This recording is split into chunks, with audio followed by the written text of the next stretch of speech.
केज तालुक्यातल्या नांदूर गावामध्ये काल सोशल माध्यमातून एक पोस्ट करण्यात आली आणि त्यानंतर गावामध्ये बाचाबाची निर्माण झाली होती। मी सध्या नांदूर घाट परिसरामध्ये आहे आणि या गावामध्ये सध्या पोलीस बंदोबस्त जो आहे तो चोखपणे लावण्यात आलेला आहे आणि कुठलाही अनुचित प्रकार घडू नये यासाठी पोलिसांचे जवळपास 4 जे पथक आहेत या ठिकाणी तैनात करण्यात आलेले आहेत। रात्री 2 गट जेव्हा आमने सामने झाले इथं दगडफेक देखील झाली होती। दगडफेकीनंतर पोलीस घटनास्थळी दाखल झाले आणि दोन्ही जमावाला शांत करण्याचा त्यांनी प्रयत्न या ठिकाणी केलेला आहे। एका जमावाविरुद्ध जो आहे तो गुन्हा दाखल झालेला आहे। अशा पद्धतीने जे पोलीस आहेत जे कर्मचारी आहेत आरसीपीचं स्पेशल जो प्लॅटून आहे पथक आहे या ठिकाणी तैनात करण्यात आले।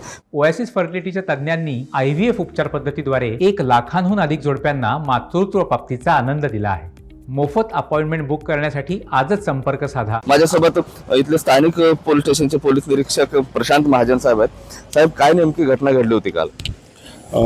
काल नांदूर घाट या ठिकाणी सोशल मीडियावरती टाकलेल्या पोस्टवरून थोडा तणाव निर्माण झालेला होता। पोलिसांनी त्यावेळेस वेळेस हस्तक्षेप करून जमावाला पांगवलेला आहे। रात्रीपासून इथे बंदोबस्त ठेवण्यात आलेला आहे। आत्तासुद्धा गावामध्ये पोलीस बंदोबस्त ठेवण्यात आलेला आहे। जी सोशल मीडियावरून पोस्ट टाकलेली होती त्याच्यावरचा जो तणाव आहे तो कमी करण्यासाठी बंदोबस्त लावण्यात आले। आता त्या अनुषंगाने आता रूट मार्च घेण्यात येत आहे। तसेच additional SP madam Shri Tidke madam आणि कमलेश मीना सर यांनी आता गावातील प्रतिष्ठित नागरिक आणि सर्व समाजातील लोकांची शांतता कमिटीची मीटिंग बोलवलेली आहे, जेणेकरून कुठल्याही प्रकारचा ताणतणाव शहरामध्ये राहू नये याकरता पोलीस यासाठी प्रयत्न करत आहेत। काल जी दगडफेक झाली त्यामध्ये काही जण जखमी झाल्याची माहिती समोर येते। किती जणांवरती गुन्हा वगैरे दाखल पोलिसांनी प्रतिबंधक कारवाई केली? काल त्या संदर्भात दगडफेकीच्या अनुषंगाने 3 लोक जखमी आहेत। तर त्यांनी ग्रामीण रुग्णालय नांदूरघाट या ठिकाणी उपचार घेतल्यानंतर पोलीस स्टेशनला आल्यानंतर त्यांनी दिलेल्या तक्रारीवरून गुन्हा दाखल करण्यात आलेला आहे। आता सध्या गावामध्ये शांतता आहे।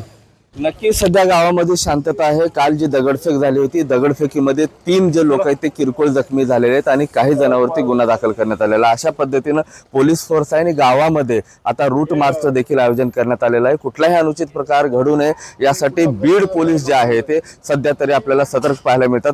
गावात आता तणावपूर्ण शांतता आहे। कॅमेरा पर्सन अक्षय रडेसह मी महेंद्र कुमार मुधोळकर, TV9 मराठी, नांदूर केज।